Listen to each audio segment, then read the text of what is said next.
The long, winding and rigorous path of the UEFA Champions League final is now decided.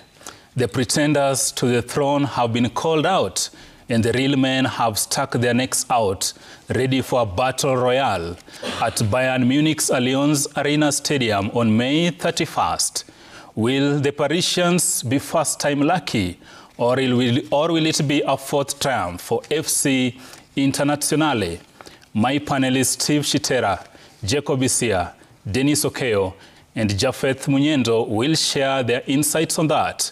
Also, for the umpteenth time, the country is debating yet again the venue for the Mashemeji Derby, 60 or so years after the birth of the Kenyan state. But how did we get ourselves here, and what's the solution? Swila's shot delves into the unlikely path, the Taekwondo Federation winning the hosting rights for the International Taekwondo Championship. I'll tell you why it matters. Ladies and gentlemen, welcome to Sporty Monday, the most comprehensive sports show in the land. We have a rich lineup for you. My name is Isaac Swila Tijan.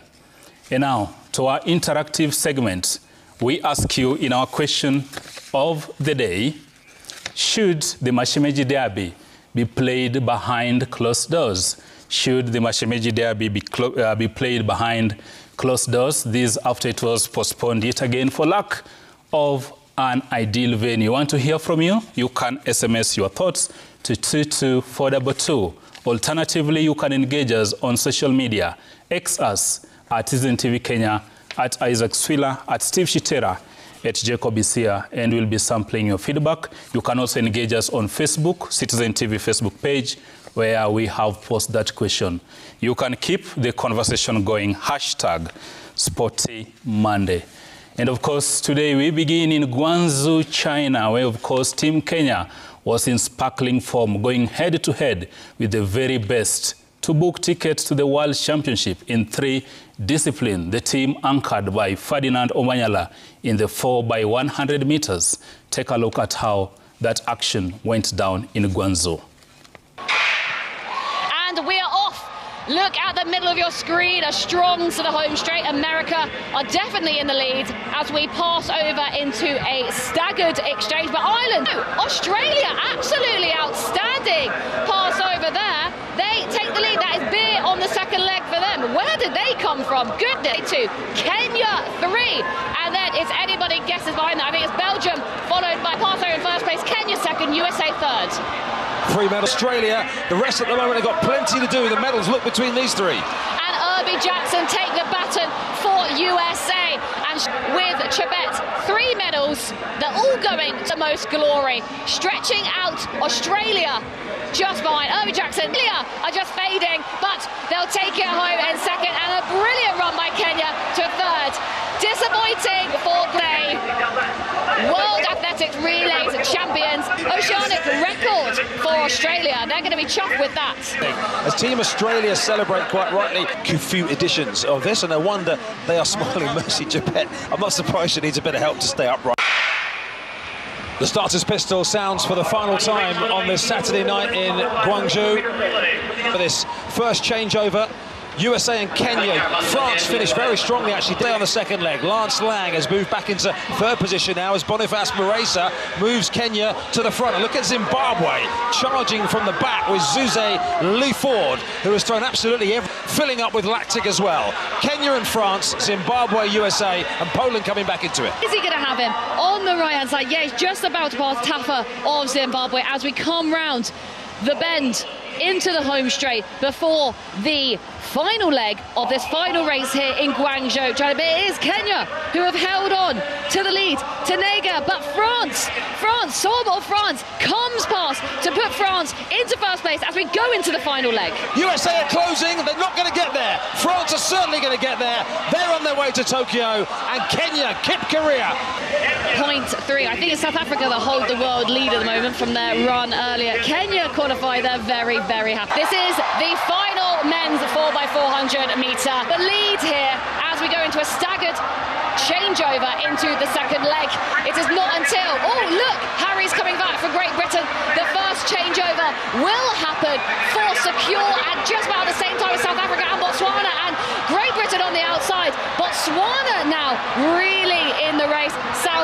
Africa. Ocon for them having a really strong run, and this is where the stagger unwinds. They all go into one leg. Here and will hand the baton over in front. Botswana, the defending champions, going backwards at the moment. South Africa, France, Botswana and Belgium. And that is Nene for South Africa that leads them out on the final leg of this men's 4x400 metres.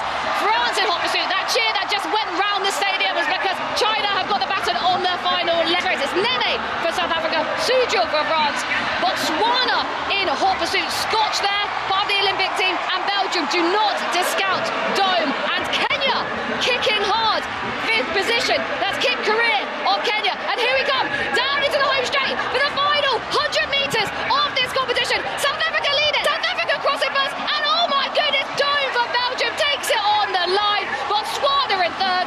What an exceptional race to finish on. Portugal cross the line, and China finish off that brilliant 4x400 metre relay. And we are off. Look at the middle of your screen, a strong to the home straight. America are definitely in the lead as we pass over into a staggered exchange. But Ireland, Australia, absolutely outstanding pass over there. They take the lead. That is beer on the second leg for them. Where did they come from? Goodness. 2. Kenya 3. And then it's anybody guesses behind that. I think it's Belgium, followed by Paso in 1st place, Kenya 2nd, USA 3rd. 3 medals Australia. The rest at the moment have got plenty to do. The medals look between these 3. And Irby Jackson take the baton for USA. And with Chebet, 3 medals. They're all going to most glory. Stretching out Australia just behind. Irby Jackson, Leah are just fading, but they'll take it home in 2nd. And a brilliant run by Kenya to 3rd. Disappointing for Clay. World Athletics Relays champions. Oceanic record for Australia. They're going to be chuffed with that. As Team Australia celebrate quite rightly a few editions of this, and no wonder they are smiling. Mercy Chebet, I'm not surprised she needs a bit of help to stay upright. Because when it comes to the World Athletics... Basically, that's a feel of how action went down in Guangzhou, China, and of course, my director, Lindsay, is trying to claim some credit that she too can sprint. I'm not too sure about that. But Jacob, let's begin with you. That's action in basically the World Relays Championship going down in Guangzhou. And basically Team Kenya punched 3 tickets to Japan, Tokyo. We did really well, quite remarkable for a country not known for sprints to claim 3 tickets to Japan. What do you make of that? Number 1 is to congratulate the Team Kenya. They did a good job. AK believing that this is an area that we should focus on. For a long time, people have been saying that Kenya is a middle and a long-distance country, but I've always insisted that I know with the proper investment, it is possible that you can shine also when it comes to the sprints. And I think with the show that Omanyala lately showed the world that indeed we are capable. But importantly is to see the kind of improvements observed when it comes to the technicality, because now when it comes to the relays, it's not just about how fast you are. It's also the technique of the teamwork, how you exchange the baton and all that. And I think we have seen tremendous improvement when it comes to that. Coach Mwaniki and the rest, Mwaniki of Prisons, has been there for a long time. And anytime we talk, you hear them saying that there's something coming up. There's something coming up. And I think it's not just about Kenya. We are seeing something new within Africa when it comes to the sprints. Look at how South Africa is doing it with the likes of Simbine. Look at Botswana also, how they are doing it. And so this thing is changing.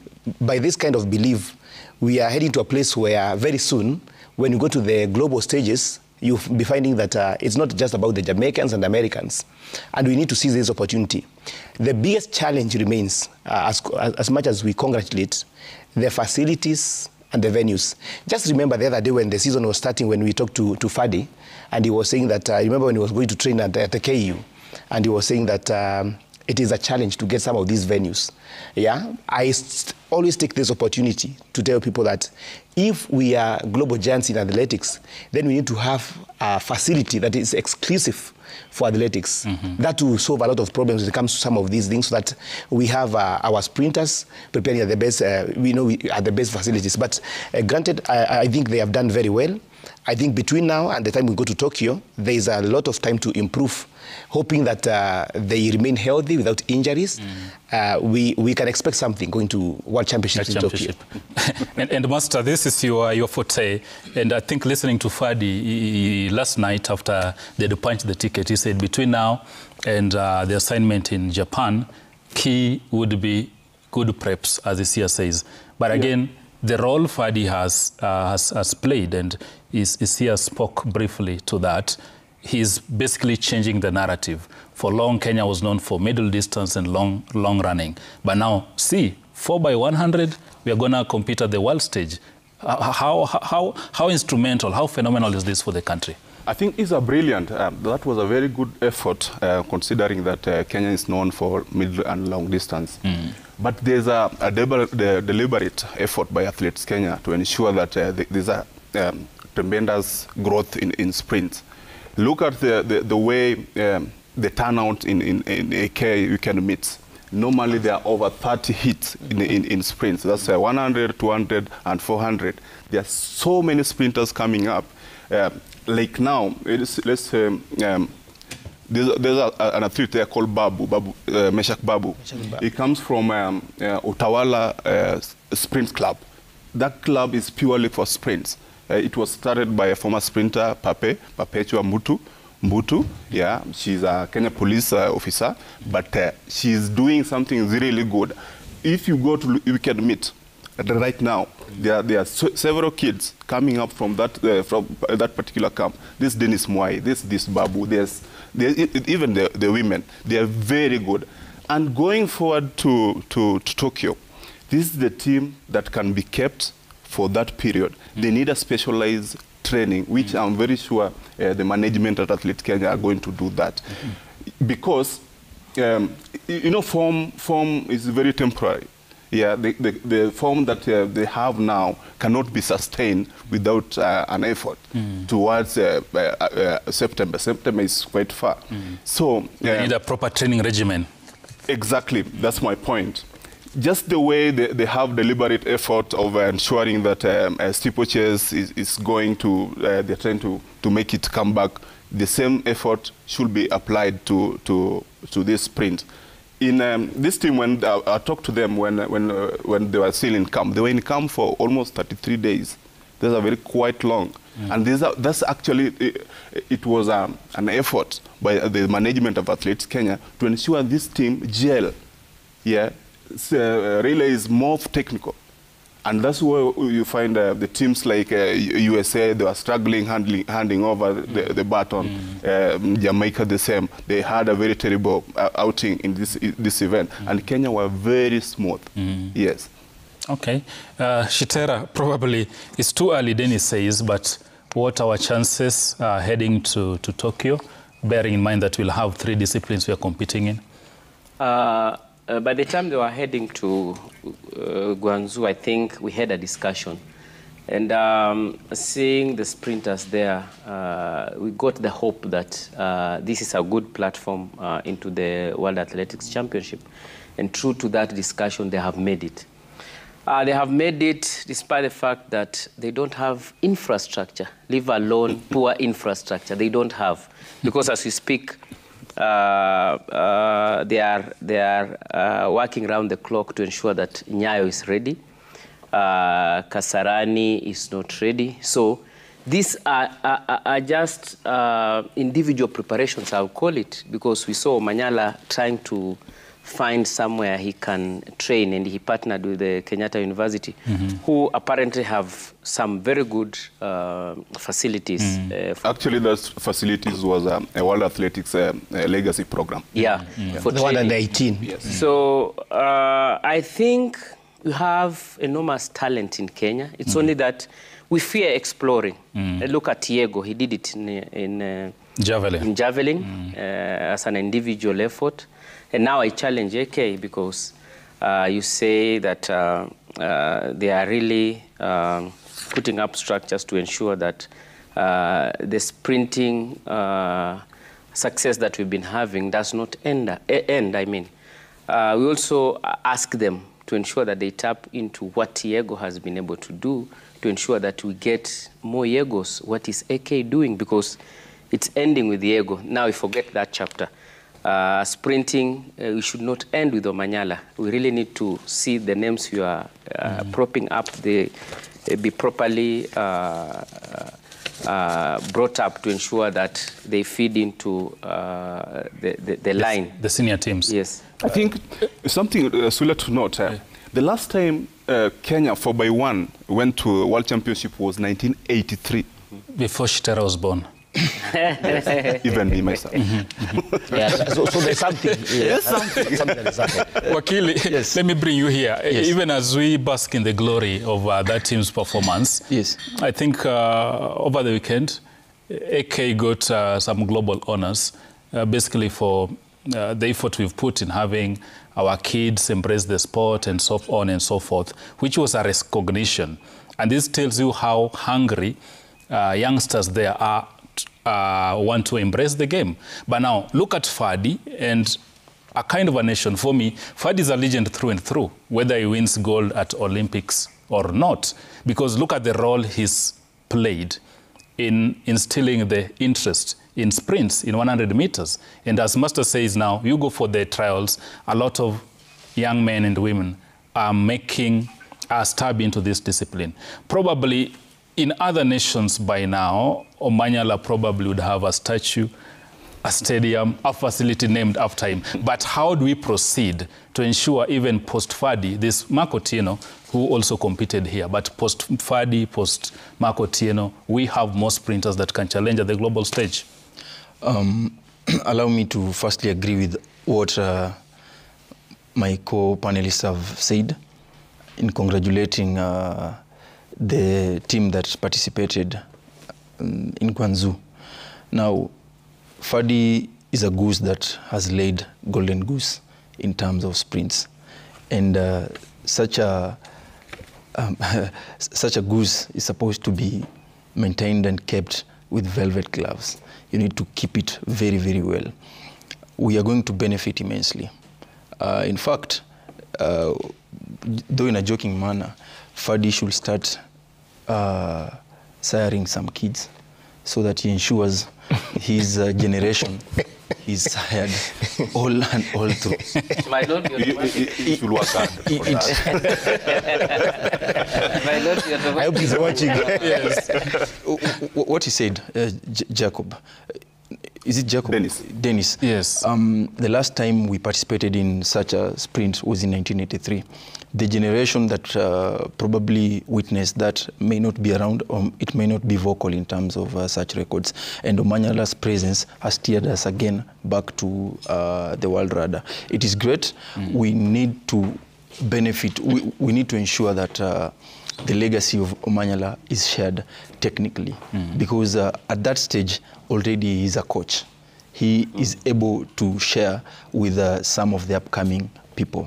Omanyala should be free enough, or when time allows, to walk to some of these clubs so that he shares part of his technique.